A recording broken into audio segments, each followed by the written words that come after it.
Hello guys, welcome.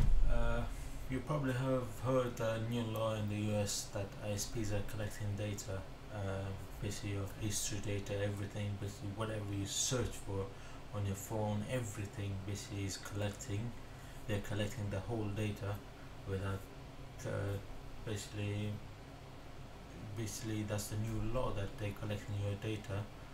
Now this has been implemented before, because if you remember from like how NSA work and so on like that, it's just collecting data, without you knowing and so on like that. It's been happening for ages. It's not something new.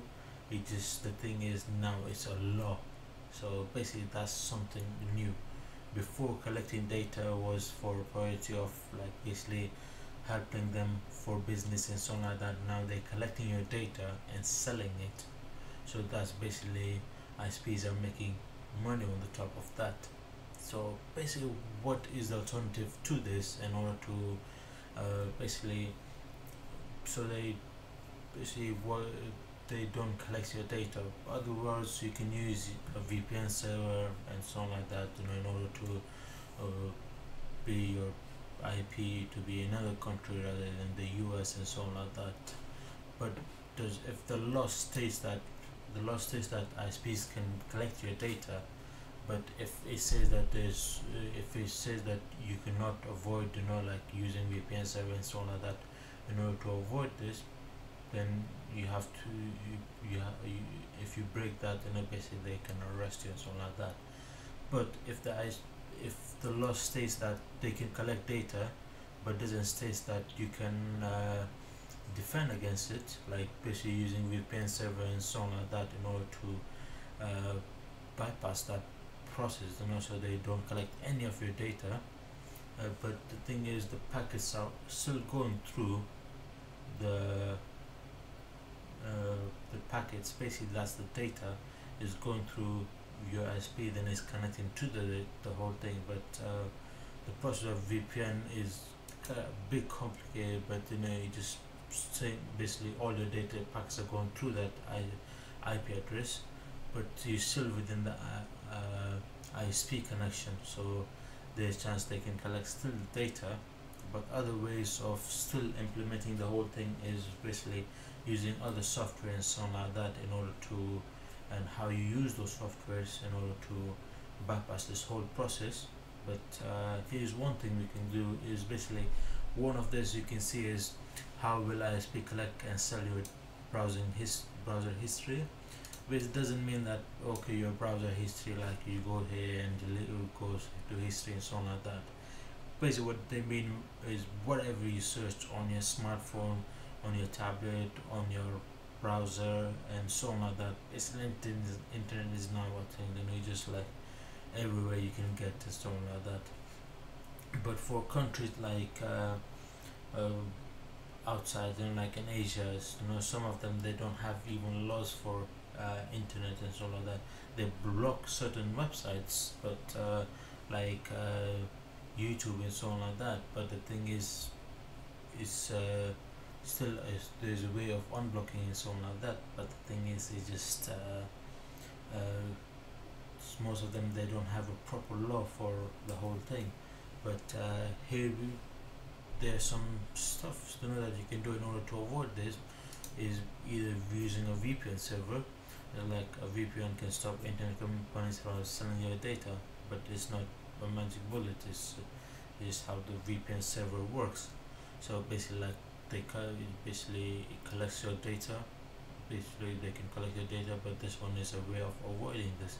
You just basically changing from where you're going through, is basically like a room with two doors. One is leading to the backyard and one is leading to the front yard. So you just like, if there's danger on the front yard, you can go through the backyard and just go past. But the thing is, it is the whole thing how it works. VPN is still, you're going through another IP address, public IP address, and you can set up your own VPN server, but it requires a bit of kind of tunneling, basically using terminals and so like that, or PuTTY in order to communicate with the server. Basically it's command lines, or other words, you can use a Tor web browser. Now this is very common if in order to basically you can use on Mac, Linux and Windows. So all those platforms are being basically you can use this. You can use it on your smartphone too in order to collect basically in order to use Tor web browser, but you need to install 2 different apps in order to do that. But the app will tell you that you need to download some other thing, and there's that way. But the thing is with Tor, because this was a project by the US government and so like that, basically the army and so like that, in order to communicate and so like with Tor, using Tor. But this one now is public available and so on, so you can everybody can use it. But now there is a chance of basically using Tor web browser as your main source, But the thing is, your IP will be changing, and make sure you always change your IP address. Just follow a tutorial how to change your to a new identity and so on like that. There's many tutorials on this. Other words is using DD-WRT. Basically what it is basically a firmware for your router that you can upgrade and install on there. What this does is basically provides you with so many options, basically installing plugins, not plugin, this small plugins all like that. But the thing is, it enhances the ability of the router in order to do so many stuff, like installing, like the router that you're using probably doesn't have a VPN kind of services, in order to set up the VPN server on your router instead of all the computers in the house. All your data, everything is going to go through that VPN server, basically through your router, and nothing to worry about. Other words, you can use basically build your own router using pfSense. Basically I've used this before, and it's pretty good. There's plugins that you can install. You can set up this on this a firewall in order to eliminate a lot of stuff. Basically DDoS is not the high priority. Basically the thing is firewalls for blocking certain websites and so like that. I know most web routers, they have the option, but the thing is they're not with this basically eliminates basically backlisting. You can basically get a list of backlist websites and so like that, and block them directly. There's so many plugins for this. If you just search a few videos on this about how to use pfSense, and the thing is that you will need a dedicated computer in order for this to run. You cannot use a virtual, but basically you can run on a flash drive, plug into your whole PC and so on like that, or you can just set up on a small 16GB SSD, as it doesn't require a lot of storage, and you're good to go.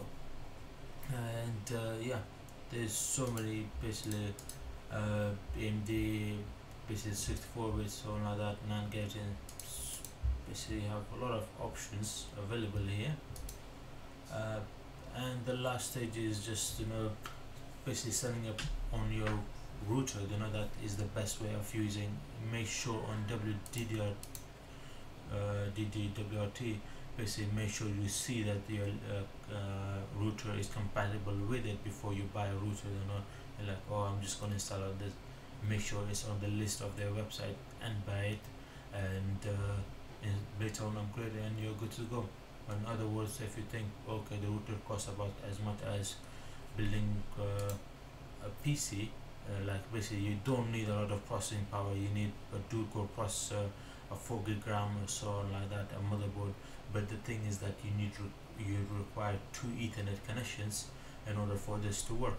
So basically one is going to be your ISP connection is going to come to it, and the second one is connecting to a switch and providing the whole internet to the whole house, and so you're good to go. Hope you guys enjoyed the video. If you have guys any question, you can leave in the comment. I will be able to answer. And if you guys have any other suggestions for new videos and so on like that, let me know.